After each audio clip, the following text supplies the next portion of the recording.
Well, shall we make a start then? Can I please welcome you all to our panel discussion today, which is the second in a series that we're running with the generous support of Power to Change. My name is Richard Harries, and I'm Associate Director of the Institute for Community Studies at the Young Foundation. And for those of you who haven't come across us before, we're a new type of research institute with people and communities at our heart. We seek to create structures and approaches that allow local people to be equal partners in a shared endeavour around how knowledge is produced, how evidence is prioritised, and how policy is created. And we're delighted to be working in partnership with Power to Change, the Foundation for Community Businesses. They support local communities running everything from shops, pubs and hubs to libraries, lidos and leisure centres. And there are over 11,300 community businesses spread right across the country, many concentrated in our most deprived communities. Now, community asset ownership is of fundamental importance to many community businesses, and Power to Change has been commissioning research into asset ownership since it opened its doors back in 2015. And together with the Department for Levelling Up Housing and Communities, it commissioned a landmark survey of asset ownership back in 2019. It's also looked at the role of community assets in high street regeneration. And more recently, it published a thoughtful piece looking at the ways in which funders can help community businesses to successfully acquire and manage assets. And a number of common themes emerged from these three reports, as you'll have seen in the provocation paper we sent out yesterday. So first, community assets give places a new lease of life. They create a different community-driven pathway for local regeneration. And they deliver measurable social and economic benefit to local areas. Second, community assets provide long-term stability and sustainability to both the community business and to the communities they serve. And it's no coincidence that more mutual aid groups were founded during the pandemic in areas where there are higher levels of asset ownership. Third, community asset ownership drives pride in place. Assets are often taken into community hands by local people who want to see and be actively involved in making things better in their neighbourhoods. And fourth, community asset transfer and management are much more likely to be successful when matched with appropriate support from funders and local authorities. But community asset ownership is not all peaches and cream. Untangling existing leases can be horribly complex. Securing revenue to cover maintenance and upkeep can seem impossible. And for all the stories of success, there are also high-profile stories of failure, such as the forced sale of the award-winning Hastings Pier back in 2017. Our panelists this morning all bring a different perspective to the issue of community asset ownership, and I've asked each of them to talk for around 10 minutes, and then we'll move to a panel discussion, answering the questions which I hope you'll have been posting in the chat as we go along, as well as responding to some of the questions posed in the provocation paper. Our first panelist this morning is Kay Withers, Director for Levelling Up Strategy at the Department for Levelling Up Communities and Housing. Kay previously worked in the Constitution Group at the Cabinet Office, and before that was at the think tank IPPR. Kay is perfectly placed to discuss the role of community asset ownership in the context of the Levelling Up White Paper and the new strategy for community spaces and relationships. Our next panelist will be Jess Steele, Director of Jericho Road Solutions and a trustee of Power to Change. Previously, Jess was Director of Innovation at Locality, the national network of community-led organisations, where she wrote the bid and led delivery on the National Community Organisers Programme. Jess also spent time on secondment into central government, working on policy to support meanwhile use of empty buildings for community benefit. Honestly, when it comes to community assets, few people know more than Jess, and I hope she'll share with us some of the reality of community asset ownership on the ground, including lessons from the past with major assets such as Hastings Pier, but also with proposals for the future. Our third speaker is Dr. Tom Archer, Senior Research Fellow at the Centre for Regional Economic and Social Research at Sheffield Hallam University. Tom was the lead author of Our Assets, Our Future, the Economics, Outcomes and Sustainability of Assets in Community Ownership. This was the landmark report commissioned by Power to Change and DLUC that I mentioned earlier. We were hoping to be joined this morning by Alva McNamara, Director of Policy and Communications at Power to Change. Unfortunately, she's unwell Surprisingly, it's not COVID. Apparently, there are other diseases available these days. But she sends her apologies, and we'll try and struggle on without her. Obviously, Jess, as a trustee of Path Change, will hopefully be able to offer some insight, and indeed myself as a former employee of Path Change might also. But we'll soldier on anyway. Now, as I said, I've asked our panelists to keep their contributions to around 10 minutes each, so that we have good time to answer your questions. So please do remember to post your questions in the chat function. Okay, that's enough from me. I'll hand over to you, Kay. Thanks very much, Richard. And I hope everyone can hear me okay. I'm at home today, but unfortunately so is my husband, who is very loud and may crash around at some point. So apologies if there's some background noise there. It's always slightly odd to do these events as an official. We aren't really used to speaking in public, and as I joked to Richard earlier, actually one of the reasons I moved from the IPPR to the civil service was the huge advantage of that, meaning I no longer had to speak to the media or in public at all. And I'm presuming you've all read the white paper, and so I don't want to sit here and give you a rundown of that and the kind of lines to take on everything the government is doing in this space. I do understand that sort of chief reflection, or the kind of main thing I've heard in response to the Levelling Up white paper, is that people really welcomed the fact that there was a strong evidence base contained in the report, and that we went into that in some detail and kind of considered that carefully. And people welcomed the long-term and quite strategic approach as set out by both the missions, the 12 missions, and the 6 capitals framework. But more than that, I think we recognise that for all of you and for many of our other stakeholders, the kind of proof will be in the delivery, frankly. There has been a lot of attempts to do exercises like this, and in particular to kind of flip the way we do policy and look at it from the perspective of place in the past. We've had, New Deal for Communities, Total Place, that I worked on back in the day in Treasury, etc. This is not a kind of new theme, but I suppose the Levelling Up and Regeneration Bill that was set out in the Queen's speech yesterday starts to put into place some of the things that we think should support, in particular, communities having greater ownership of the direction and the kind of, what they value within those places, both through compulsory rental auctions and the changes to the infrastructure levy. And obviously the strategy for community spaces and relationships is being developed right now. What I kind of want to talk about with you is, I suppose, a bit on our approach and the challenges as I see them. And linked to that, really, what we are looking for from you all, from people who work in this space. And that is a sort of genuine ask from people who thought about this for a long time and very deeply.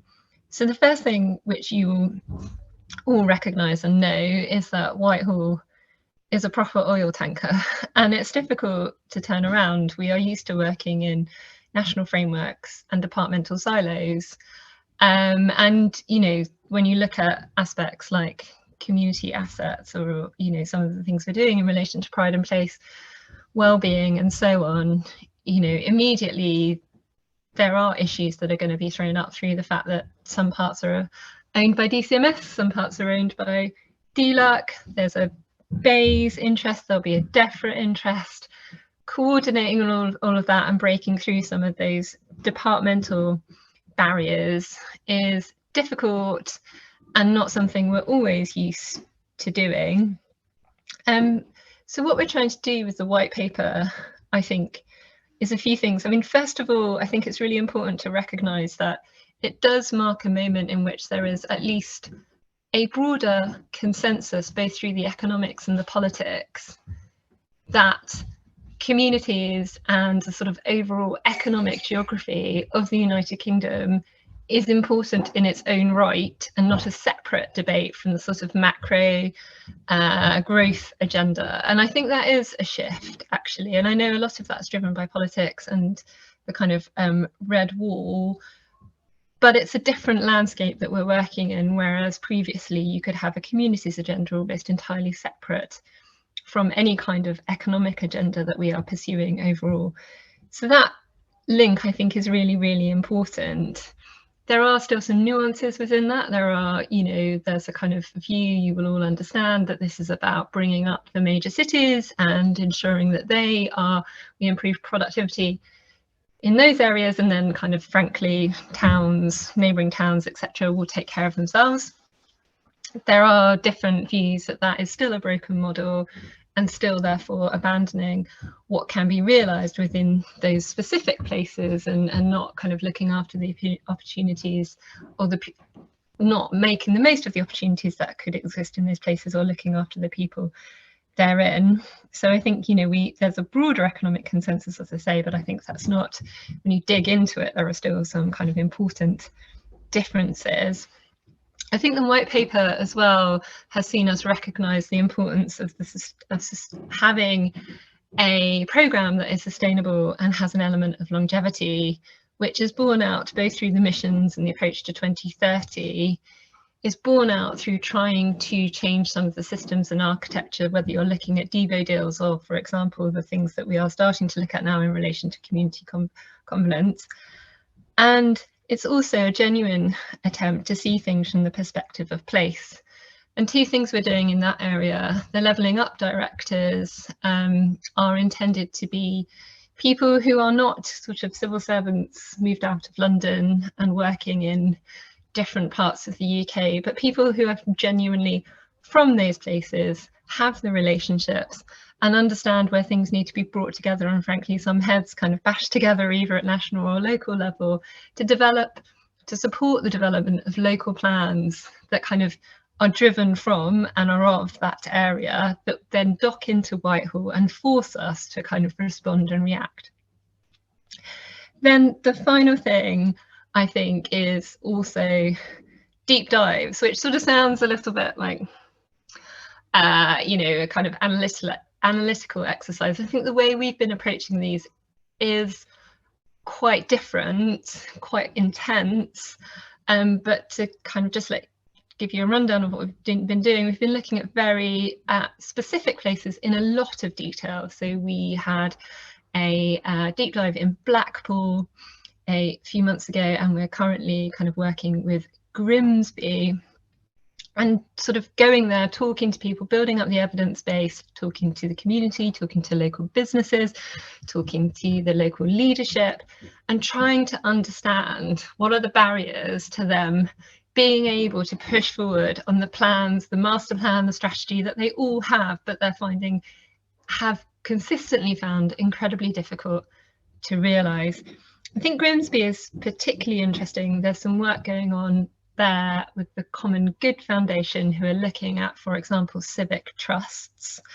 And also Hilary Cottam has done a lot of work in Grimsby about the transition from the traditional sort of fisheries industry into the green energy, and how you make sure that communities can benefit from that, rather than a sort of lots of new industries coming, but the people working in them being kind of shipped in, living somewhere else and coming in Monday to Friday. So we're trying to kind of work with local partners in those ways to kind of understand how Grimsby can benefit from some of the resources, assets it has in place. I think the key thing for us in relation to assets owned by and brought up by the community is, one of the things we're looking at right now is in particular the issue of housing, which in Blackpool and Grimsby in particular areas is genuinely one of the kind of biggest barriers to improvement. Housing quality, absentee landlords, and frankly the sort of business model that enables those landlords to profit from housing benefit, from tenants who receive housing benefit,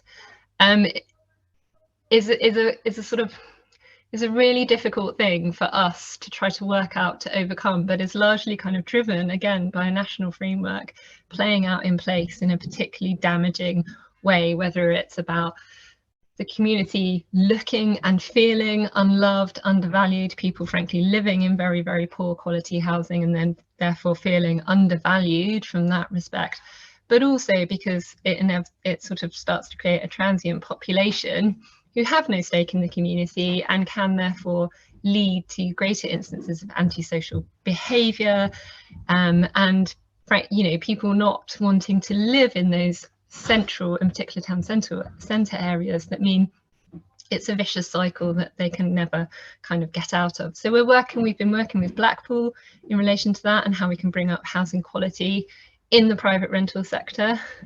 We're looking at that also in relation to Grimsby. I mean, that's a big area of focus for us, not because we have housing in our department, but because it's one of those things that seems to unlock a lot of other good things within a community. So the final thing I just want to say before I wrap up is just, what do we want from you guys? And this is sort of a genuine offer, as opposed to just nice words. Like, we are really, really interested in talking to you all, and that's one of the reasons I'm here. What works? What are the kind of things flourishing within communities? It's quite often quite hard to spot them from the position of national government. So we need people to come to us and say, we're doing this, or we'd like to do this. We just need a little bit of help. We need to be able to, bring together DCMS and DLURC, DEFRA and DLURC, etc., because we can help with that, and we want to help with that, and we want to work in partnership. We can't, as national government, do this. We would do it wrong. We don't have the expertise, and we aren't particularly great at engaging communities in a very specific place-based way, in a way that other organisations would be able to. So genuinely, my team is really, really open to visiting projects, talking to people and understanding the work that is going on there and how we can help that flourish, whether we can replicate it in other spaces, and how we can kind of bring it into a language that Whitehall speaks, so that they can understand the value of these different approaches, the value that they can bring, as opposed to the kind of tried and tested things we've done a million times previously. So I hope that's helpful. Apologies, I don't have a kind of big stirring announcement on where the strategy for community spaces and relationships is, but I suppose the key thing I'd say there is just this is a really big opportunity to talk to us now, to shape that, and we want to shape it and not develop it in isolation. So I'm really willing to talk to anyone after this as well, if you have things that you think would be helpful for us to consider. Thank you.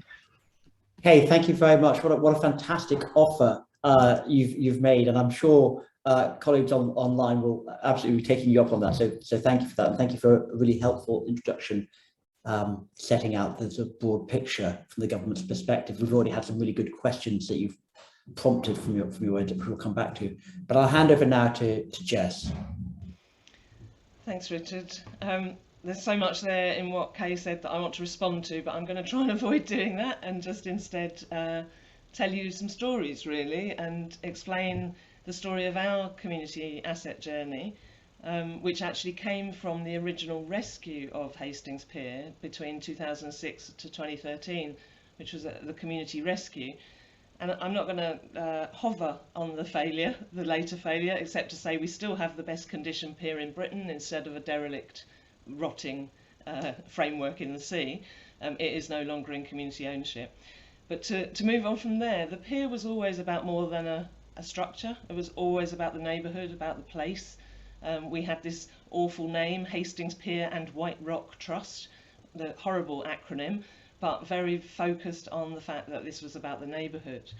And I'm really going to tell you a bit about what's happened since then in the neighbourhood, and just share some slides while I do that, some pictures in the background. So this has always been about a neighbourhood, not just a few buildings in it, but about the place itself, and a very fine-grained place, a very small part of central Hastings. Back in 2014, I'm going to keep saying we, and then we can talk about who we is later, but we were able to purchase a 9-storey office block, empty. So we got vacant possession in 2014, and you can see that 9 stories of redness. And this is a kind of visual description of what happened slowly over 4 years. And with hindsight, we call that phased organic development, a very useful phrase to describe just how complicated this is and how difficult, but also making a virtue of that. So we didn't have the money or the capacity or the ability to do it all at once, but the bits that we did meant that tenants could move in, people could become part of the team, people could become ambassadors, and they could begin to shape what happened next. So this was really important as an initial building, but certainly it wasn't going to change the whole neighbourhood or the world more generally. And we're living in an incredible level of dereliction for a southeast town. I have seen, as we all have probably, many of these kinds of buildings all over the north for decades, but they are less frequent, but nevertheless still where they happen, they have the same impact on neighbourhoods. This building, the Observer print factory, has been empty for 35 years. And just picking up on something that Kay did mention about the antisocial business models that allow profit from approaches that are actually good for their owners, but are really terrible for the neighbourhood. This building had 13 owners after 1985, after it was closed. All bar one of them made money out of it. None of them did any repairs. And the building got worse and worse. The neighbourhood was impacted more and more. And yet that was the market working for its principal players. At the same time as this, that's some more dereliction for you, and that's Rock House on the right there. At the same time as this dereliction problem, there was a concern, a growing concern in Hastings about gentrification. So we've got these twin problems which are actually interlinked. We had a series of conversations locally about, in 2015, is gentrification happening at all? Maybe it wasn't. A lot of people were saying, no, we could do with a bit of gentrification. Is it a problem, and can we do anything to take the sting out of it? The decision that we came to was to bring property, wherever possible, into community ownership and cap the rents forever. That was our plan. So since then, we've taken 8,000 square metres of buildings and spaces, all very close together, into custody for community benefit. And these are all difficult, mostly derelict, empty buildings of various kinds, massively impacted by the withdrawal of the print industry from the area. What do we do with the spaces? Living rents homes, so affordable, long-term affordable community land trust homes set at 1/3 of median local income. Capped rent workspaces, capped forever to rise only with inflation, which for a long time has been nice and smooth, more scary now, and lots of spaces in between that promote connections between people. And in those spaces, this slide is all about, this is about the close-up. It's about getting really, really close up with the people and the places in local community, in specific local spaces. This is Sarah and Will, who are two of our tenants, in the Pocket Park, a space in between the buildings themselves. So we make space literally and figuratively, with, by and for people. Space for activities to emerge. This is the latest taking over of a former carpet and furniture shop, which was going out, was closing down. The owner was retiring. He sold us all 6 3-piece suites at cost price. So we opened a public living room. That opened in September. It's been fantastically successful as a free, non-transactional space right in the town centre where people can come and make stuff happen themselves, but also just relax, just take some time out in a free space. I'm going to finish with a miserable thing, but first I want to say something about all of this stuff is kind of community infrastructure. I hate the word infrastructure because it makes you think of drains, whereas actually I like to think of scaffolding. Scaffolding is amazing to think about because it's about holding together, giving access, providing a platform, getting up close to buildings and keeping safe. It's about enabling things to happen. And that's what we're all about, is the scaffolding. So I'm going to pass over that one. This is the problem. Why is it so hard? So here is a little extract from our massive funding spreadsheet. We've had 89 separate funding awards since we bought Rock House in 2014, and it's never enough. The only reason we get all those awards is because it's a great project, it's a great approach to build this, to create this Hastings Commons in a local space, to save these buildings and make them productive economically and socially forever. It's a really good project. It's exciting and tangible and different, and it's prefigurative of a better world that we could all be moving towards. But none of these awards are ever enough to actually do it, and all of them are hugely consuming of time and resource and energy. And this is, to me, what has got to change. So, and part of I would like us to discuss some of the reasons for that. I won't carry on with that, but in fact I'd rather leave you with the public living room, because that's the nice that's the nice one. I'll leave it there and come back for the discussion afterwards. Yes, thank you very much indeed. And you know, I don't think any apology needed for leaving things, or you know, for pointing out exactly the sort of challenges that you face. I mean, that's an incredible spreadsheet you put in front of us there, and we should come back to that, because it goes to the heart of what we mean by place-based funding, place-based regeneration, and levelling up. So thank you very much for that. And by the way, while you were talking, I saw a number of people in the chat talking about, you know, the language that we use, and you know, the way that it's changed over the years. And it, you know, it can be intimidating. We're doing a bit of work at the Institute right now with the British Academy and Path Change, looking at social infrastructure, which makes its debut appearance in the Levelling Up White Paper alongside social capital, which is great. But you know, a lot of people out there in the real world have no idea what we mean when we talk about social infrastructure. Is it the drains, or is it the scaffolding? And so the project we're doing is actually doing peer research and going and talking to communities about what they think is important to them when it comes to social infrastructure, so we can hopefully translate that back into policy discussions in government. But we'll move on now to Tom. Tom, if you want to give us the perspective from research and what we can learn there. Thank you very much. Yeah, thank you, Richard, and good morning, everybody.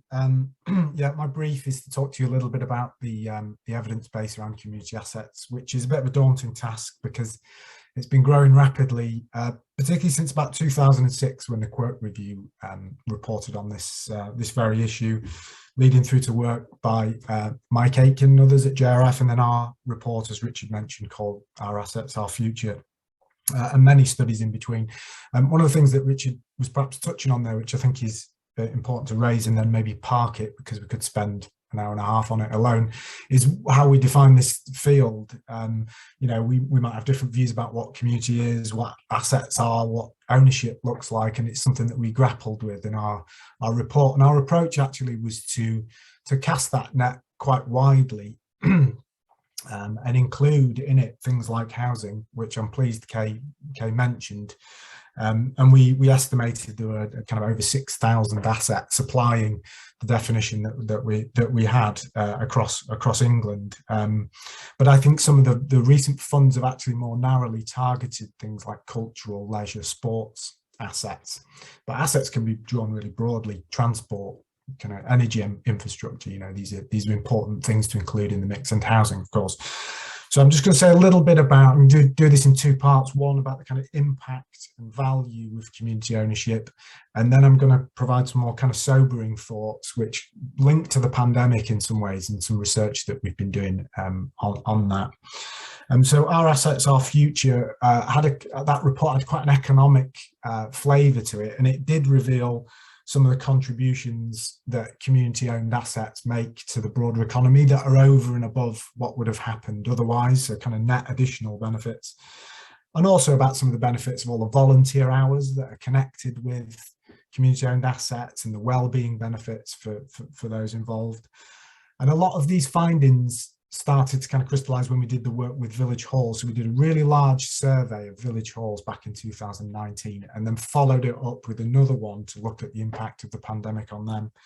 And we found things like they plan to spend up to 100 million on improvement works. And we also know that they spend most of that with local suppliers. So there's this kind of circularity that goes on. We know that they're kind of employing 3,000 cleaners, 1,500 caretakers nationwide, and 10,000 people earn a living through those spaces by providing services.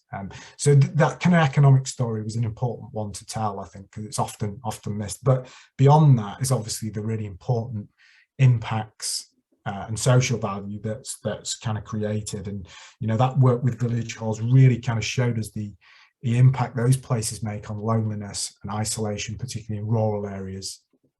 And also improving health outcomes. When you think about how a village hall is used for yoga, sports classes, fitness classes, there are important benefits there.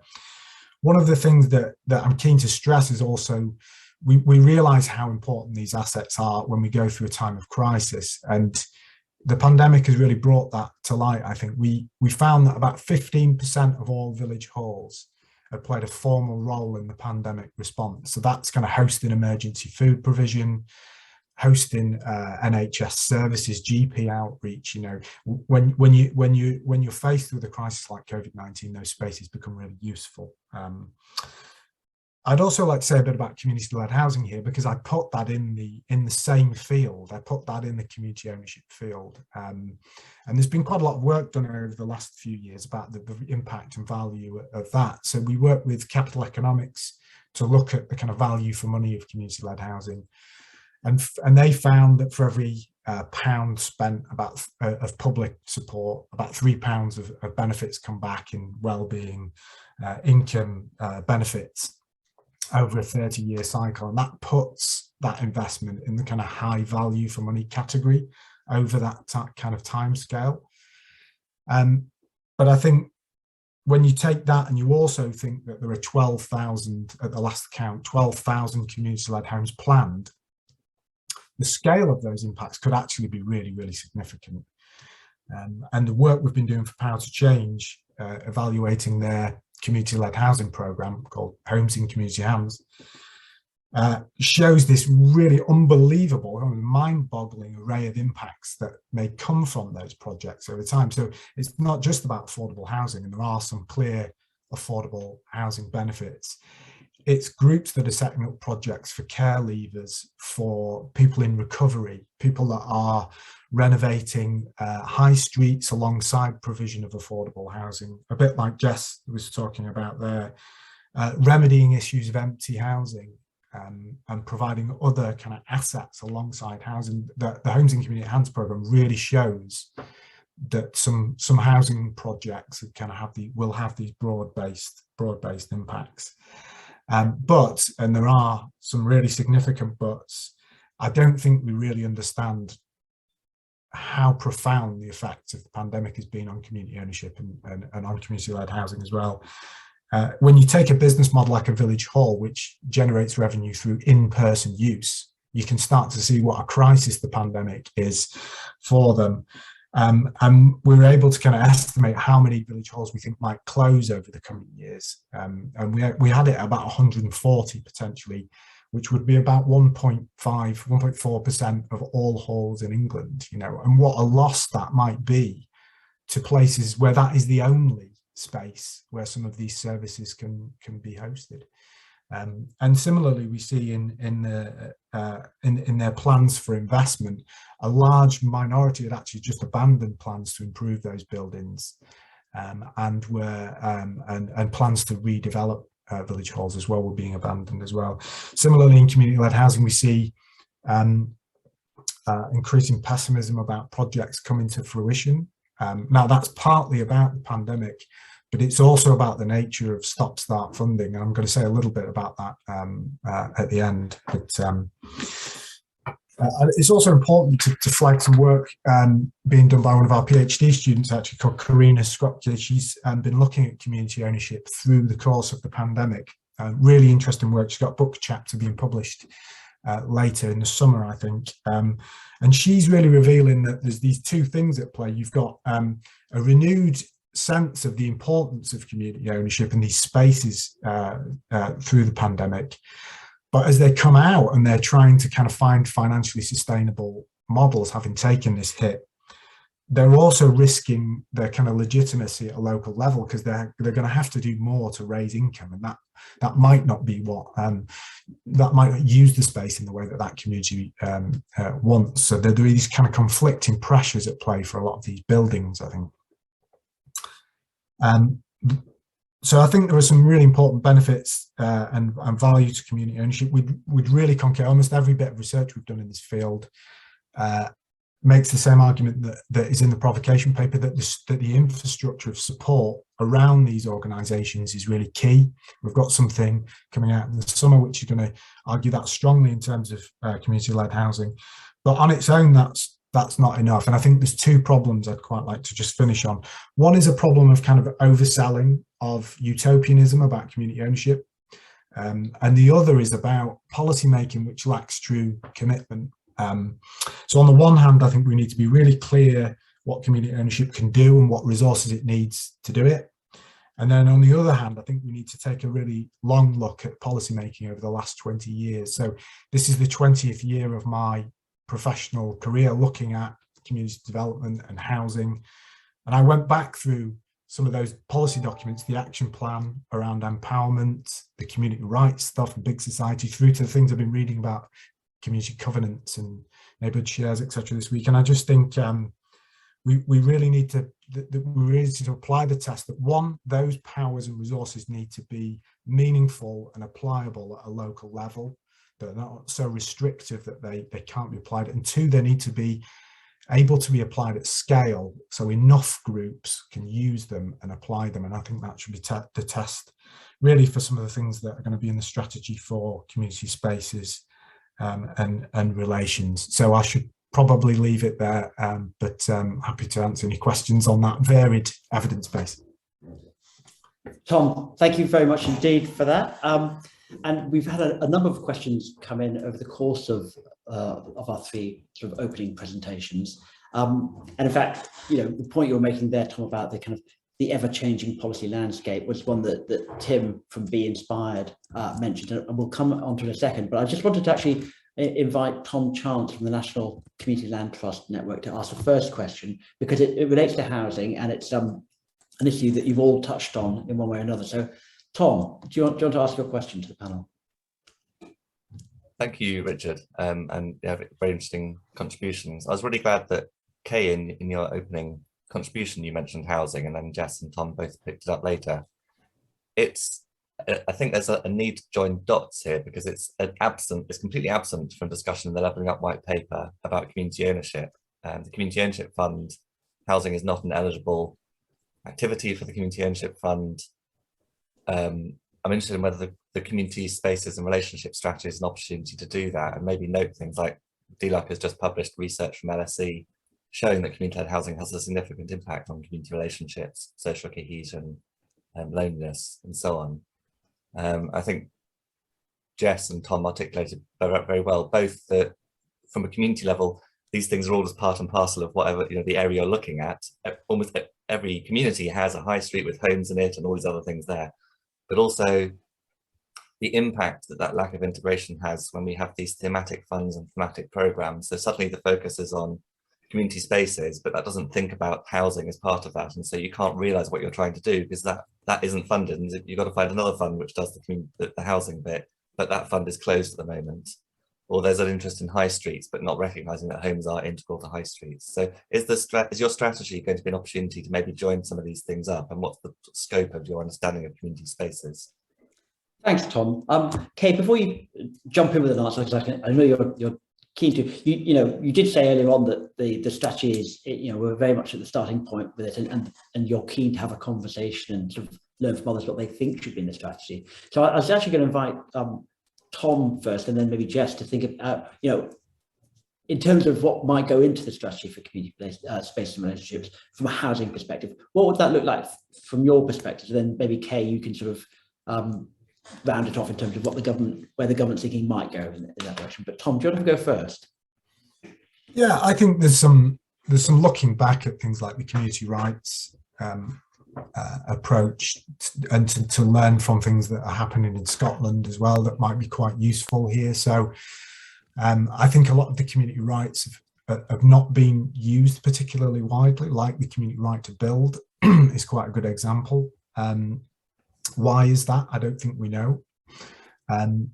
Just to kind of pick back up on Tom's point, I think there's a kind of financial element to this which is really important as well. So housing can be a really effective revenue generator, which is then required to fund the provision of other services and maintain other assets. And I think that shouldn't, that's that kind of joining up the dots. There is a kind of financial element to this as well. So lots of the projects funded under the Homes in Community Hands programme are trying to take ownership and create lots of different types of assets, because the mix of them is what makes sense financially as well as a kind of community benefit level. So yeah, in terms of policy, I would say, we probably need to look back at those community rights and say, why didn't they work? Were they too restricted? Did they have enough teeth? And I think one of the arguments might be that they probably didn't. So in Scotland, their community right to buy is a much bigger threat to property owners that neglect their land, that it can be taken into community ownership. And we might want to look again at some of those more kind of powerful measures that community groups might be able to use. Thanks, Tom. Jess? Yeah, I just totally agree with that. The holistic point is where it's at, really, that once you get down at that fine grain, it becomes impossible to sustain any silos. And that's one of the problems we have, is that we have to mix this funding cocktail from all sorts of people who've got different interests. And I think even if government could miraculously solve its silo problems, I don't think that would solve everything, because there will always be funders and partners who have specific kinds of interests. So we have to be able to mix that cocktail. We just need better mixers. The people need to be better, the funders need to be better at mixing. And that isn't true, that's not just true of neighbourhood and homes, and the fact that homes are only one part of what makes neighbourhood. It's also true of individual buildings. So most of our buildings are mixed use. The successful ones are mixed use. They have housing and other types of activity going on in the same building. We have a very nice building that we converted to 4 affordable flats, and it's great, and they're all decent standard, affordable quality, all of that. But those people are less likely to mix with the wider community, even though they're totally invited into it, simply because they don't have any space apart from their own homes in that particular building. So I think that mixed use inside buildings as well as across projects is really important, and it's so hard, and it's getting harder and harder. The regulations are getting harder and harder. So we have this squat, very strong concrete building that is as far away from Grenfell style as you can picture, and yet all of the Grenfell, of course, totally correct responses to Grenfell are incorrectly applied to buildings that are just the opposite. And yet, so this blanket kind of regulations that just, no, you can't do that, no, you can't do that, no, you're not allowed to do that. This is going to cost you £500,000 if you want to do this obvious thing of having commercial and residential in the same building. So yeah, there's some real things that government can do. It's not just about solving that silo, though. Oh, thanks, Jess. And we will come back, by the way, to your provocation earlier around the kind of patchwork quilt of grant funding and what we might do about that. But the point you make there about regulation is particularly interesting in the light of the government's comments over the weekend about the bonfire of EU red tape. Actually, is there something more we need to do with domestic regulation as well? And Kay, don't worry, I don't expect you to answer that question. But could you kind of help Tom Chance to join the dots in the way that he asked, and maybe also give a sense of what the strategy for community spaces and relationships will look like, or might look like, when it is sort of fully fleshed out? Yeah, so I suppose the first thing to say is, on the housing question, our Secretary of State is and has consistently been really focused on housing quality, actually, and overall the government clearly has a housing ownership strategy. Our Secretary of State also sees housing quality as an absolutely critical piece of you know, the jigsaw in relation to communities in particular and housing quality in the private rental sector. And you'll see that through Queen's speech yesterday, where obviously the kind of application of the decent home standards to the private rental sector is due to be legislated for. So in terms of, like, you know, community ownership of housing as an asset, I think the way our Secretary of State would look at it, frankly, is that it's a means to an end. And if that is the way that you can break through and drive up quality in key places, he's all for it, essentially. He's very focused on that end goal because he does recognise, and I think this comes through in some of the stuff around the planning reforms that are also kind of going through under the Levelling Up and Regeneration Bill now, where he sees planning as part of a broader kind of part of the jigsaw that speaks to his kind of Biden framework, sort of beauty, infrastructure, democracy, environment, neighbourhoods. Like, it has to kind of work in a sort of more holistic way than it has done in the past. In terms of its place in the overall strategy, I'm afraid I can't really say right now, but I mean, it would make sense to me insofar as housing is a big part of community and community space, that absolutely it should form part of that. And as I said, we're looking at this quite specifically in relation to Grimsby at the moment, where you have like East and West Marsh, where housing quality is particularly poor, and where residents have been taking this into their own hands with the sort of 100 homes initiative. And also, as I say, in relation to Blackpool, where the council's frustration that they just couldn't buy back these properties because the value came from the revenue stream, frankly, as opposed to the land value. And that revenue stream was driven by our approach to housing benefits. So, you know, a clear recognition that something needs to be done in this space. I think an openness to look at different options and be as flexible as possible. We work very closely with Homes England, which has a different focus, obviously, but the role of Homes England and the kind of overall regeneration space, you know, it has to come together into something that can bring up those parts of a neighbourhood that have been neglected for some time, as opposed to just, you know, a sort of new build that can attract a different set of people into the area. Just in relation to kind of the regulation sort of stuff, exactly right. It's, you know, the kind of the stuff on red tape, etc., is very focused about us disapplying aspects of EU law and being able to do so. I think in relation to sort of the overall building regs, etc., you know, there's kind of real, obviously it's a very sensitive area at the moment, just while the Grenfell inquiry is ongoing, and given the kind of past history, there's a lot of work going on in terms of changing the overall regulatory framework there. I think the key thing that can unlock some of this is just our will, you know, and in particular DLUHC's approach to actually genuinely talking to communities and working in partnership with them, as opposed to sort of taking a very, very national one-size-fits-all approach. And that for me is the thing that can, I think, unlock some of this. But it takes a lot of effort, it takes a continued goodwill, and it does take a cultural change within Whitehall. Thanks, Kay.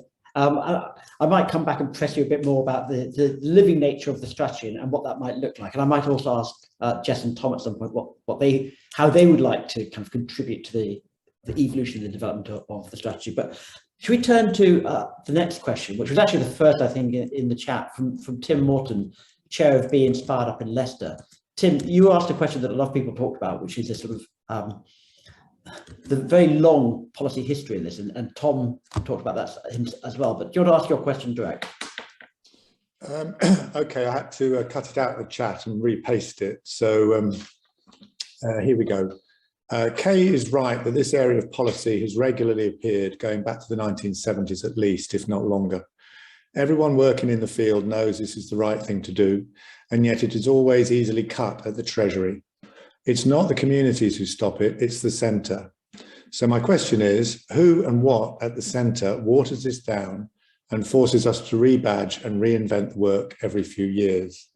And Grenfell's been mentioned a few times this morning, and I had the privilege of working there from 1994 to the point where the tenants took on the management of that estate as an estate management board, the whole of the Lancaster West estate. They stopped doing that partly because of 3 different policy changes at the centre, all for good reasons: the creation of the Almos, the fact that Kenton and Chelsea had a tenant majority on its broader tenant management organisation. The Almo required they reduce that to a 5-5-5 split because that was the Almo model. And further on down the line, you end up in a disaster that happened that killed people I knew. So it's a bit about this having a new idea as a minister and wanting that badge. I was at the Levelling Up thing last week in Manchester. They were talking about double devolution again. I can remember when that was David Miliband's phrase, I think, double devolution. And then Hazel Blear's got the job, and it all went on pause while she worked out that actually what she needed was devolution to the doorstep. And once she got that framework, then we were able to move on again. And so it's that endless policy wonkerism at the centre which leads to wonky policy, I would argue. But I'd like to hear the answer to my question, which is who stops it at the centre? Oh, thank you so much, Tim. And so elegantly put that. The event up in Manchester last week was really good. Nick Sharman posed the question to Andy Burnham, didn't he? Gave him both barrels with why does it never change? And you know, and it is really tricky. And by the way, obviously condolences to you for the losses of people you knew in Grenfell, which is very sad. You also made the point, sort of indirectly, that this isn't a party political issue. This has gone on for a very long time, and even indeed when Labour were in power, you had one minister and then another minister resetting it. So this goes beyond narrow partisan sort of we're not doing what they did approaches. I guess, Kay, it falls to you in the first instance to try and have a go. What might be the sorts of structural things in the government that cause policies like this to just endlessly recycle? I mean, there's a few things, and I would say that it's true across a number of policy areas. It's not just in this space. Institutional memory is obviously a really big one. Civil service shifts around very quickly. People move on. We don't have the most amazing record keeping, I would say, now that we are largely digital. There's a big kind of, piece to learn on just learning from people who've done jobs before and gone through things before. I mean, the other thing I would say is that kind of, and this is probably an obvious point, but everyone really likes sort of sharing power and distributing power and giving it away until they have it, and then they quite like having more of it. And I think different things have brought frustrations to the centre in terms of what levers they have in different ways. In the COVID pandemic, you had a prime minister who kind of really then, I think, understood the extent to which devolution, and particularly, devolution in the context of Scotland, Wales and Northern Ireland, meant there were real limitations to how far you could go in a UK-wide strategy in responding to that, which caused, was a kind of difficult period, a difficult thing to encounter. But I kind of recognise that's not a very satisfactory answer. I don't think there's no kind of real. I would say the only time there's a real intent to kill things is when politics comes into play, and suddenly we're like, well, we don't like mayors because they're all going to be of the opposite political shade to the current government. I'm not saying that's what's going on right now, but that quite often drives things. There is a sense that Whitehall likes to control things and so on. What are we trying to do differently this time, I think, is the most important thing. So I think there is kind of a big ambition in relation to the kind of scale of Devo deals we're committed to introducing. I know that takes it, there's just still quite broad functional economic areas, but it is a step. You know, it's a step of Whitehall releasing some of the kind of centralisation that we have. I think, as I said, I think there is a recognition, and more of a kind of recognition than there has been for a while, that, you know, the economic strategy can't be City of London and that can drag us all along, and that's fine. And we need to sort of diversify, in particularly in spatial, in kind of spatial economic terms, away from that. We are trying to move structural changes into what we're doing, which is kind of part of the approach of emissions, and saying we need to kind of look at them from the perspective of place. But like, as with all politics, it takes belief of those who are driving it forward, and it does take, you know, the kind of belief and passion of ministers, because ultimately they drive what we do. I would say right now, Michael Gove, Secretary of State, genuinely gets this and does want to change in this space and to do things that are ambitious and different, and try to make as much progress as quickly as possible in order to provide some proof of concept. Because Whitehall is sceptical quite a lot of the time. So this is why we are working with communities now to try to introduce things on a small scale and say, look, it's working, as opposed to just trying to go for a kind of massive big bang approach in every instance. That's probably quite frustrating. I'm just trying to be honest that essentially I don't think there is a silver bullet to changing this. No. There's a strong awareness this happens. You know. Thanks, Kay. Yes, obviously, you know, there are deep questions around the structure of the British state which go well beyond this area, and I wouldn't expect you to sort of resolve them in a discussion now. And by the way, while you were talking, Tim reminded me that I got my Andy's wrong. It was of course Andy Haldane who got it with both barrels from Nick Sharma, not Andy Burnham. I don't know. Being a middle-aged white man called Andy seems to be quite an advantage these days. I might get my name changed by deed poll. I don't know. We'll see.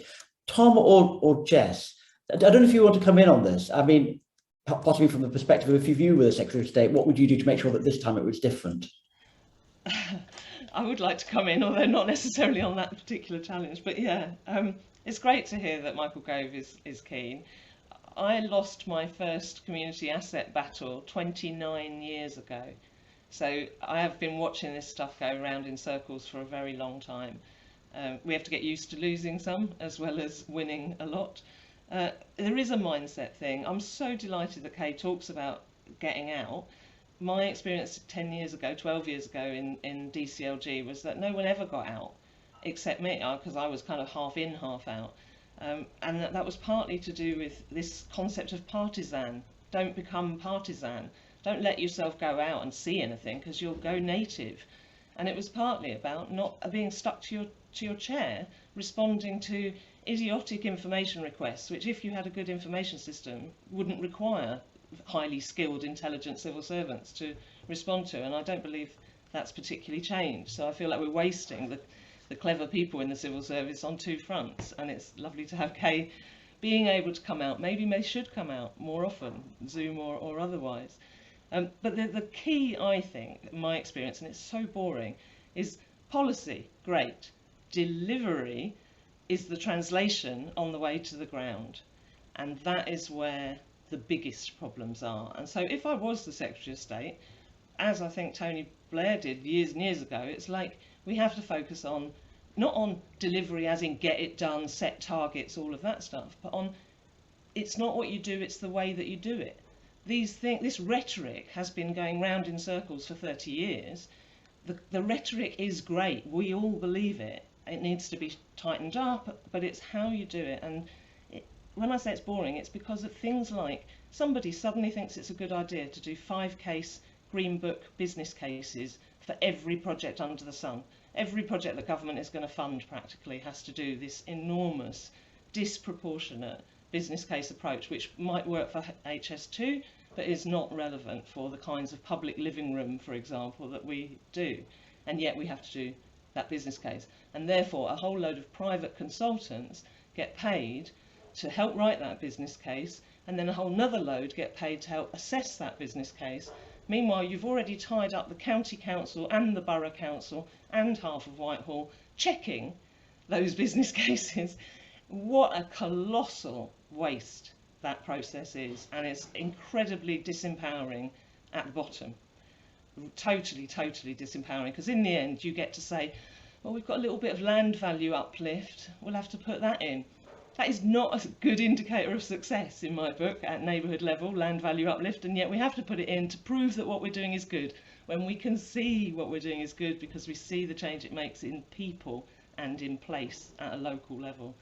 So I think I've got too much to say about that, but that relationship between policy, delivery and ground is really important, and it needs to go both ways. At the moment, we're not even allowed to know the name of the DLUC person who is making decisions about our Community Renewal Fund project, and we haven't seen a single penny in 6 months of delivering that project. But we're not allowed to know their name, so we don't have a relationship with them. It has to go through the county council.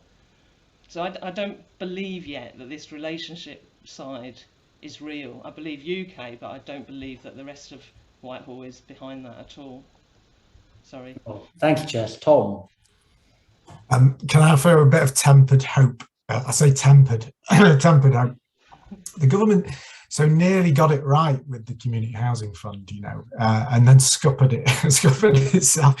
So, you know, it committed to tens of millions of revenue funding for new community-led housing projects, some of which we've been looking at because they were also funded by Power to Change, and they are remarkable projects. I'm thinking of ones like in Sturchley in Birmingham, where they're building 39 affordable homes alongside affordable workspace for local co-ops, you know, really brilliant projects. It committed that money, in principle, to a multi-year programme. It was late in launching, nobody could access it, or very few groups could access it. And then in the second year, because it felt it had not proved itself, because it was late in launching, it was reduced to 4 million. So the demand had been stimulated, thousands of homes planned by groups, and the funding has basically just not been available, both capital and revenue. And I think it so nearly created something that was the first big investment in community-led housing since the 70s and 80s. You know, a really important contribution, and it so nearly got that right. Thanks, Tom. But by the way, just coming back to what Jess was saying about, you know, the kind of land value uplift and the various ways you have to show good. One of the things I was really pleased with in the Levelling Up white paper was the reference to new ways of measuring social capital and the importance of experimentation. You know, if we actually had an approach that was quite humble and tried lots of experiments and really tried to learn from what was working, rather than the big brand roll it across the country thing, that would be quite interesting. And Jess, you'll know that, you know, Power to Change in the past has done pioneering work on ways to measure things like pride in place in a robust way that really does capture whether people are feeling better about their area, and not just about the sort of simple economic measures. So it can be done. It's just as Tom was saying, just within grasp, and hopefully we'll get there. I want to turn now to Danny Hutchin. Danny asked a pair of questions. One is primarily for you, Jess, but the other is a slightly bigger one. But Danny, do you want to, if you're there, do you want to ask your questions? Sorry, I'm particularly interested in the kind of the nitty-gritty. Like, if you are a community that is interested in taking on, whether it be through lease or ownership, a piece of land or a building, in England at the minute, are there particular national, is there a roadmap, is there guidelines? Would you know who to turn to? Is it different for private and public ownership? I'm just trying to get my head around, at a community level, for those who maybe are quite far removed from policy, how does it actually work? And I was interested in your experience, Jess, as well, about obviously you have a lot of experience over the years of going through these processes and how those processes might have changed, and are they more are they getting easier for communities to understand? Are they more recognizable? I hope that all makes sense.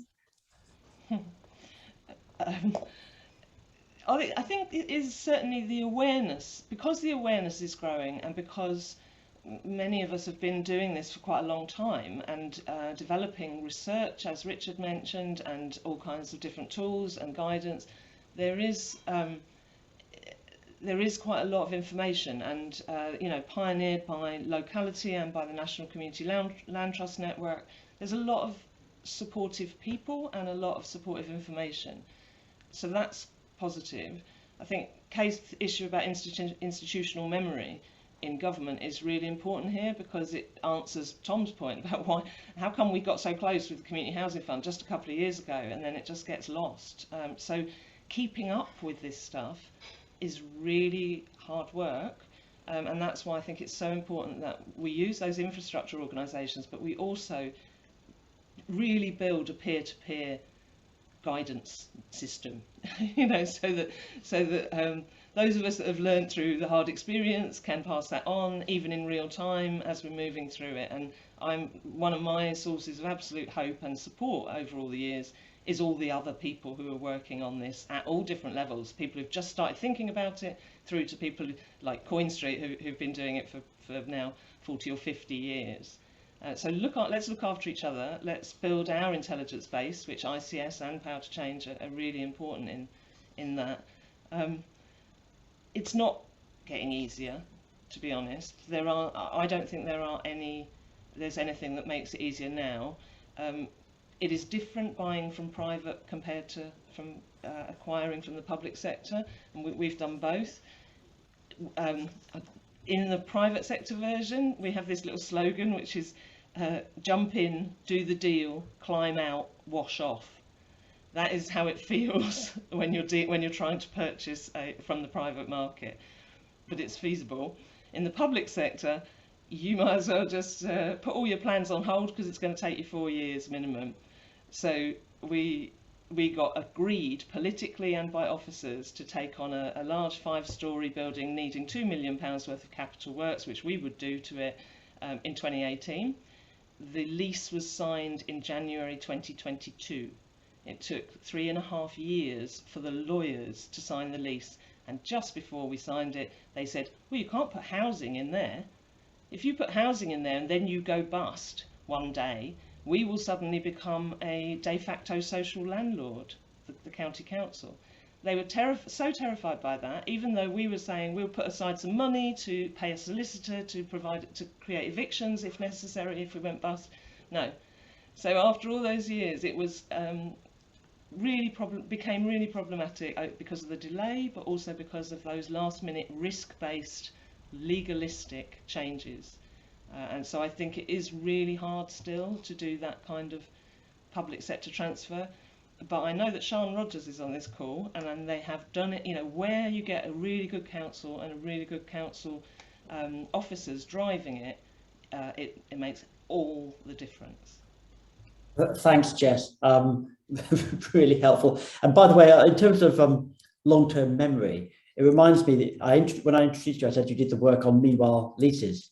And of course, the Department for Levelling Up, when it was merely the Ministry for Housing, reinvented the policy of meanwhile leases a few years ago, and had completely forgotten all the work that you'd done. And it really was so disappointing. I mean, the good news was, of course, we were able to resurrect it for them, but that sort of problem is always there. Tom, on this question around private versus public transfer, I was really surprised, if I remember it right from your research, that most assets in community hands do come from private sources. That's right, isn't it?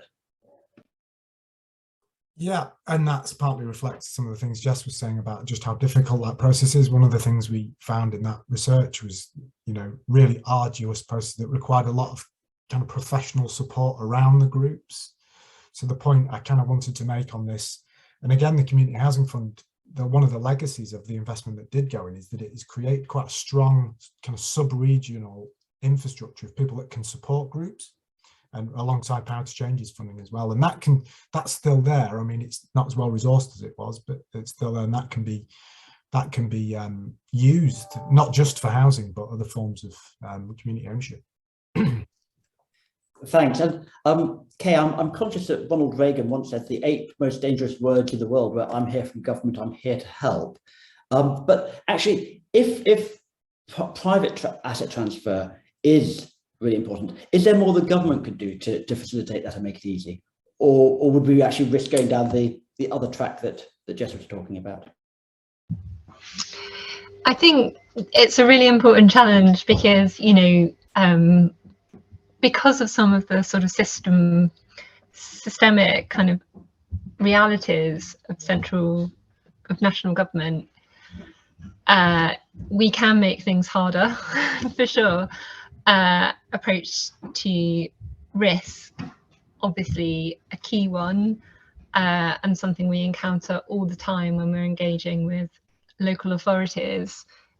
It feels simple to change from a sort of strategic perspective, but as we know, you know, the risk appetite of politicians and around public money is driven by media, select committee, accounting officer approach, and it's difficult to get away from that, actually, even if you might want to. That does drive, I think, a lot of behaviour in relation to how we measure the value of things that government wants to invest in. And it's quite difficult to break through. The Treasury did a review of the Green Book about a year ago to try to sort of take a broader set of considerations into account. It's still incredibly hard, I think, from a central government perspective to make sure that things beyond straightforward economic value are recognised when you are assessing, when you're comparing one bid from another. I mean, just a couple of other things to sort of pick up on that's been mentioned. I think we definitely recognise, so three linked issues. One, capability of local organisations. And I don't mean that in a sort of patronising way, but I suppose the capability to do some of the stuff we ask of local of organisations, we recognise can be very mixed, because the hoops that you need to jump through in some spaces are particularly onerous. I think one of the things, again, our Secretary of State is very keen on looking at is how we can stop the proliferation of funds and actually consolidate funds to allow for more local flexibility.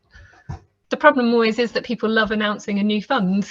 It's something to announce, and it's less eye-catching to say we're putting more money into this existing fund. Having a new one is very exciting, but I think in the Levelling Up white paper there was a point when we sort of discovered there were 3 separate funds for parks, and that felt a bit over the top. So he is very interested in fund consolidation, and making sure, therefore, that you aren't putting a burden on local areas to kind of bid several times over, because we do recognise the investment that takes. I think the second thing is this kind of, the sort of beauty parade competition approach of handing out cash, and the extent to which we need to limit the use of that. Now, then we obviously there's a different challenge to overcome in how we distribute funds and the kind of metrics we use to determine that.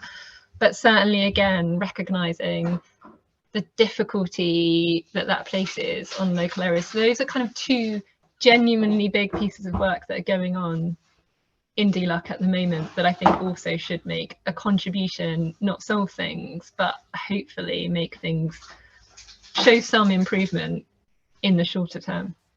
Thanks, Kay. And while we're on funds and particularly grant funding, which is something I said we should definitely come back to, there was a question from Marie Osborne on this in the context of the Shared Prosperity Fund and the way that was designed and the role of local authorities. But I wanted to ask all of you really a variant of that, which is, and you've gone some way to answering this already, Kay, but what can we expect from the future? So for the next round of the Community Ownership Fund, will there be changes in the way that that's designed from the learning that we've had from the first round? What about other funds coming down the track? And Jess, I'll come to you next to talk about how funders like Power to Change and other sort of private and public funders could better align their work. But Kay, if you want to make a start. Yeah, so we are definitely learning from previous rounds, Levelling Up Fund, round 2, etc. And taking that learning across. We've recently, I mean, this is kind of boring structural stuff, but it does make a difference. We've recently kind of restructured DLUC a bit, and sort of the fund implementation delivery stuff is in one place, which makes a difference, because you don't have kind of different parts of the department doing things entirely separately. There's definitely a big piece of work about evaluation going on to make sure that is kind of more robust, and you know, again, just available to people to learn from as well. I don't want to overpromise that. I mean, we are looking at this. Our Secretary of State is really keen that we do something about it. I think there is a kind of point though that you know, the reality of the world, as always, is ministers like something new to announce, and a new separate fund does the trick. So the extent to which we really can change culture in that way, I think is challenging. But certainly from a DLUC perspective, and I'm sure other departments are the same, you know, like, we are constantly trying to learn from how we've done things last time, and that is certainly something I'm seeing between fund round at the moment. UK SBF is going to be the big one, obviously, from now on. Thanks, Kay. So, Jess, from your perspective, you know, were you to have strategic influence of a major funder in this area, how could such funder improve its alignment with other funders to the benefit of communities? Yeah, I don't have strategic control of it, but I suppose I'm interested in how we fund grassroots, not just how we fund places. I often worry that the concept of a place, like Hastings, say, or Manchester, gets merged into the idea of the authority. So we talk about Manchester, we might well mean Manchester City Council or the Greater Manchester Combined Authority. And we talk about Hastings, we might well mean Hastings Borough Council, and that's the worry to me, that those representative bodies are really, really important, and I'm certainly not arguing that they're not, but I don't believe they hold the answer to social transformation at grassroots level. I think they're part of the enabling part, you know, they're part of that, but then they won't make that happen. So how do we fund grassroots? Power to Change has spent the last 7 years working that out and testing it out, learning from it. It's not always been perfect, but gosh, it has made a difference to the numbers and energy and ambition of the community business sector. And that hasn't been on its own by any means. It's been doing that in partnership with all sorts of other funders, Architectural Heritage Fund and infrastructure bodies like Locality and so on. So this is a really mature sector that I think government doesn't recognise at all. It's a mature sector at every level, from the funders through to the social investment side, through to the research side, through down to the grassroots, where there are amazing people doing great stuff. And I think we should be seen as, like they would see, I don't know, the construction sector or the housing sector or whatever, those house builders. You know, how many times have house builders been into Downing Street compared to community business leaders? That's just a straightforward question. I'd be really interested to know the answer. So how do we get it to the grassroots is part of it. How do we do that in holistic ways? And one of the ways, so the point I was trying to make, I suppose, is that a government has this fantastic asset at its disposal, basically, of the sector, the wider sector, including funders like Power to Change. And Power to Change, as an example, already has its own costs covered through a different funding award through the lottery, which makes it an incredibly cheap way to reach large numbers of grassroots people. You could say the same about Architectural Heritage Fund. It already has its endowment. It's been going 47 years, I think, now. It's got history, track record, endowment, and it's got people on the ground, and 40 years more of sector building. So use and be friends with those bodies that actually do, day in, day out, connect with grassroots organisations around the country. A bit more respect for them and a lot more respect for the people who actually do it on the ground. Would be Thanks, Jess. And while you're talking, people might have seen Chloe Varon from the department has very kindly offered her email address if you want to find out more about the community ownership funds, please do get in contact with her. Tom, coming to you from a research perspective, are there lessons from history? I see that Julian Meller further mentioned the single regeneration budget, or from other areas where there's been better alignment of grant funding. Yeah, I mean, the example that springs to mind is the New Deal for Communities Fund, which we evaluated back in, I wasn't involved in that, it was before I was at Sheffield Hallam, but there's some big lessons in there about how you fund across these kind of silos and sectors, and it did lead to some kind of measurable changes in those areas. That would be a significant one. I think there are also kind of international examples that we can look at, and because a lot of my work is in housing, the one that I often draw upon is what happened in Canada through the 90s, and you know, a 15-year program for developing cooperative housing that was really, really successful. And it's not just about the funds, it's about the certainty that created, because a lot of community-led housing projects take 7-8 years to come to fruition. So if you're funding on a year-by-year basis, it's not much use. It's not providing that certainty. And someone in the chat has kind of mentioned this with the Shared Prosperity Fund being on a kind of annualized spend basis. I think that's, you know, that can create some serious problems. Thanks very much, Tom.